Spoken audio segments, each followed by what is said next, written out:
I like to look at the evidence for the resurrection in 4 categories. The first one is, did Jesus die on the cross? Was he dead? Virtually every scholar on planet Earth concedes that Jesus was dead after crucifixion. We have no record of anyone anywhere ever surviving a full Roman crucifixion. Even the Journal of the American Medical Association published a peer-reviewed scientific medical study of the evidence for the death of Jesus and said clearly the weight of the evidence indicates that Jesus was dead even before the wound to his side was inflicted. Even the atheist New Testament scholar Gerd Lüdeman says historically it's indisputable that Jesus was dead. So Jesus was dead. The second category of evidence is the early accounts we have for the resurrection. In other words, I used to think as an atheist that the resurrection was a legend, and that took a long time to develop in the ancient world. But what I learned is that we have preserved for us a creed of the earliest Christian church, a creed that is an eyewitness-based report of the resurrection of Jesus.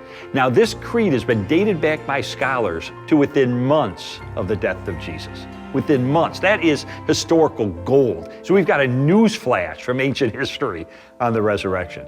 Third category of evidence is the empty tomb. And the best evidence for that is even the opponents of Jesus implicitly admitted the tomb was empty. Because when the disciples began proclaiming that Jesus had risen, what the opponents said was, the disciples stole the body. Now they're conceding the tomb's empty, they're just trying to explain how it got empty. So everybody's conceding the tomb was empty. How did it get empty is really the issue, and that goes to the fourth category of evidence, which is eyewitnesses. You know, for most of what we know about ancient history, it comes from one or maybe 2 sources of information.